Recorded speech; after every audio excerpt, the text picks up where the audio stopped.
Before we start this meeting, I would like to let people in the gallery know that there's a microphone directly above you. So anything that's said in the room is also heard online.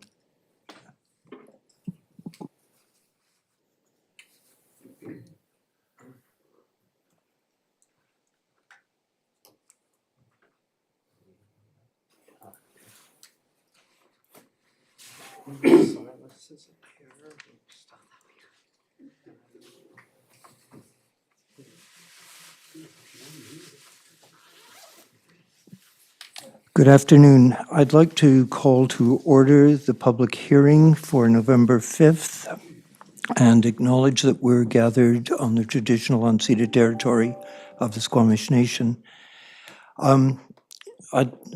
Good afternoon and welcome to this public hearing.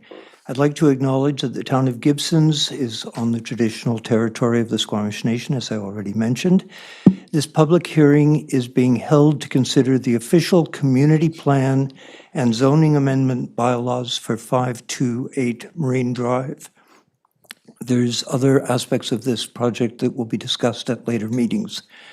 A public hearing is being, I'm Deputy Mayor Kroll, and I'd like to acknowledge and introduce council members present. Mayor Silas White is joining us online, as is Councillor Stafford Lumley. Councillor Dundretti is with us here. Our student council, Councillor Melissa Verhoeven is also with us. And Councillor Thompson regrettably had a family emergency and couldn't join us today. A public hearing is a statutory requirement under the Local Government Act. All persons present who believe their interests are affected by the proposed bylaw amendments shall be given an opportunity to be heard on the matters contained in the proposed bylaws. Under the Local Government Act, the chair of a public hearing is entitled to make procedural rules for the conduct of the public hearing. For this public hearing, we will use the following protocol. Please make sure you have requested to speak with our recording secretary, Lisa Elvison, and your name will be added to the speakers list. Once your name has been called to speak, please identify yourself clearly by stating your name and residential address before beginning to address council.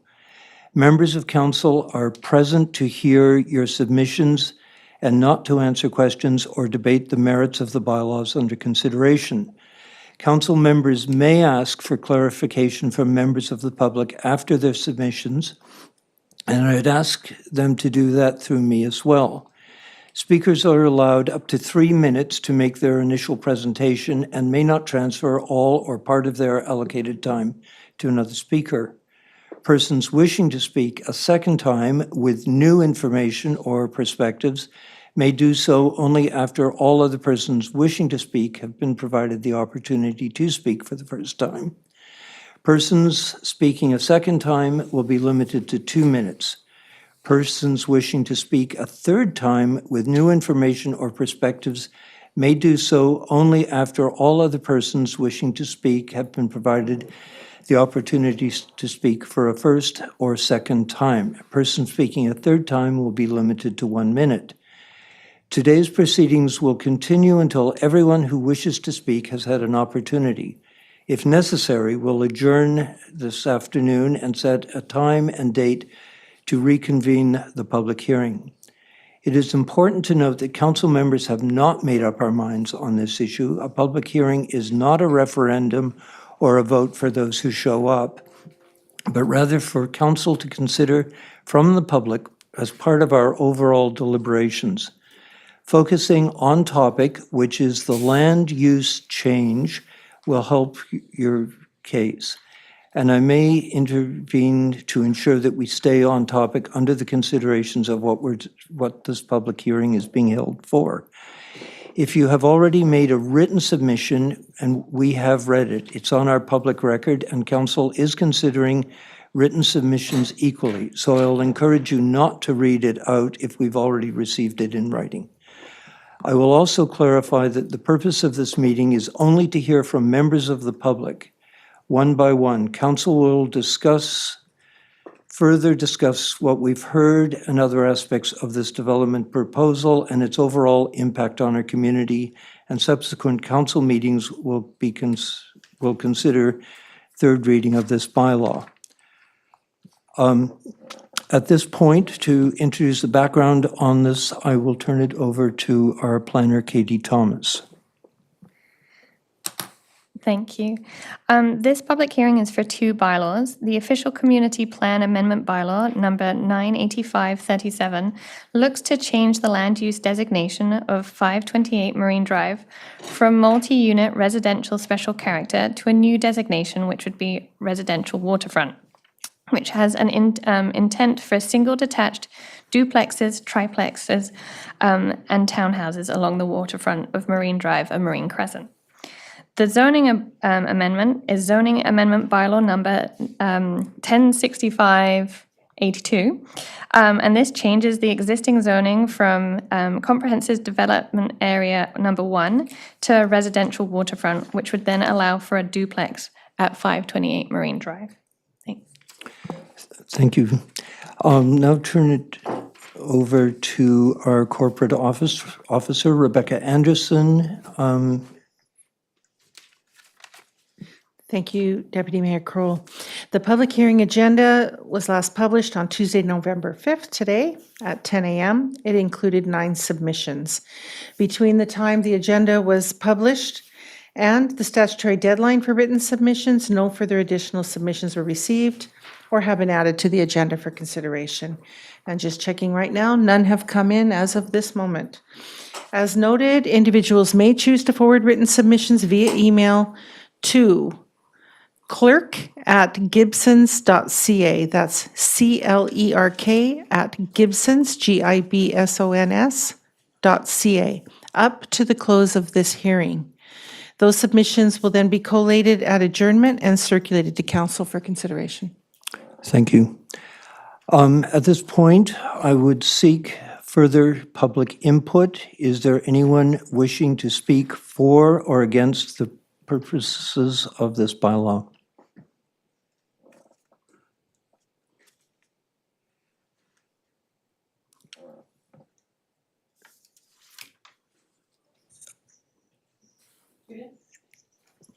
Do I need to get up?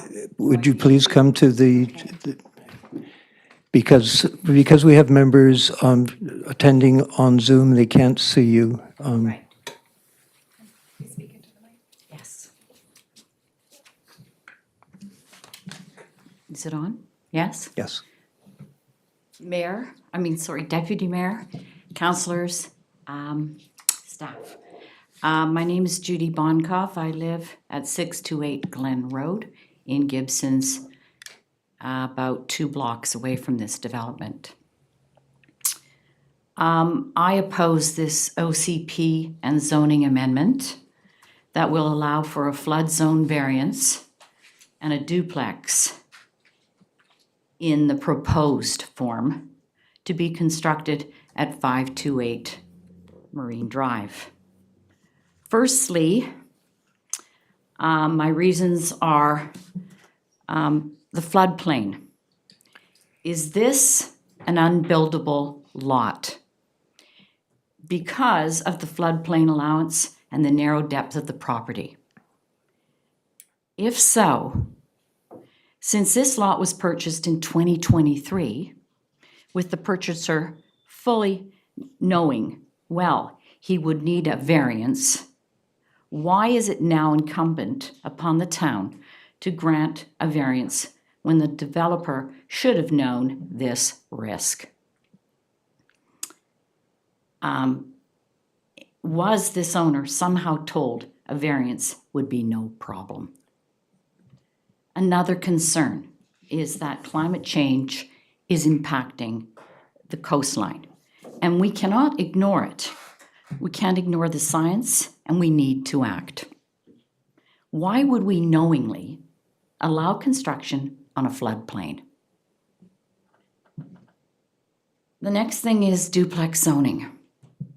I have no issue with the duplex. That part is okay, as long as it conforms with all the setbacks, view corridors, height and parking bylaws, etc.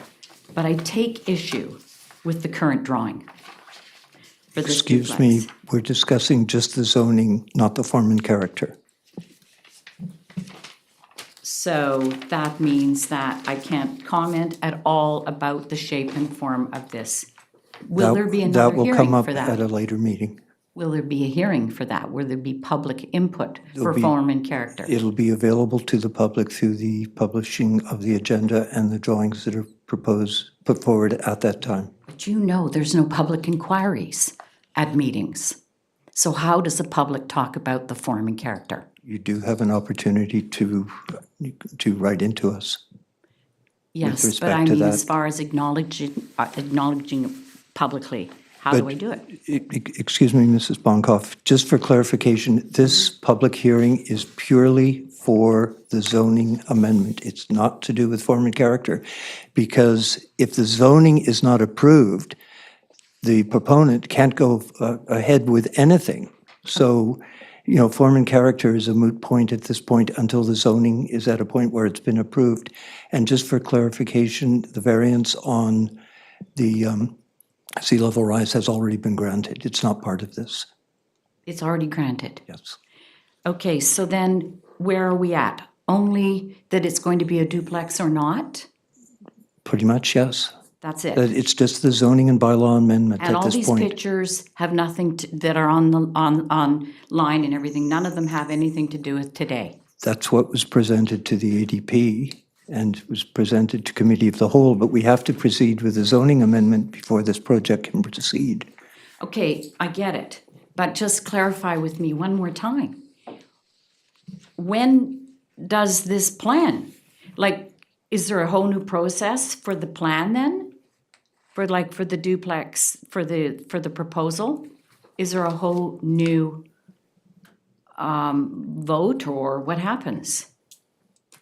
Once the zoning has been approved, then the developer can proceed with fine tuning their project. But at the moment, we're just dealing with the zoning amendment and the bylaw amendment.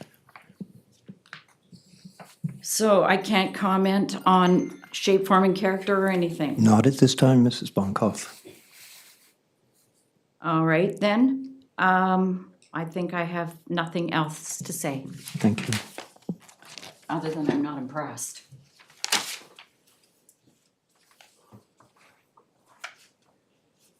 Is there anyone else who would like to speak on this zoning and bylaw amendment? We have one more speaker on our speakers list, which is Mike Carter, and I'll put the speakers list again up here if anyone else wants to put their names on.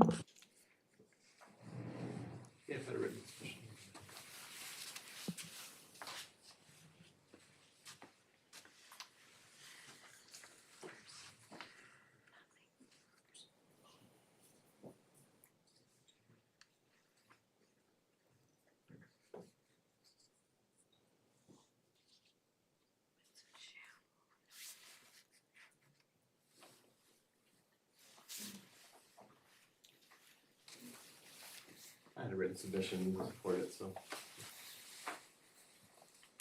I will ask, is there anyone else who would like to speak? Doing the dance around here. Hi, David Guy. I'm at 535 Marine Drive, which is immediately across from the property. Just want to say that I'm not opposed to it being rezoned residential. That's fine. Thank you very much, sir.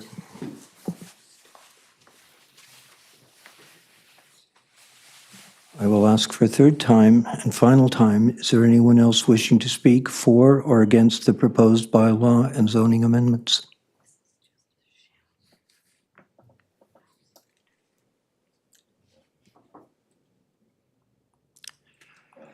Okay, please note that once a public hearing regarding a bylaw is adjourned, council may not continue to receive further information or feedback from members of the public regarding this bylaw.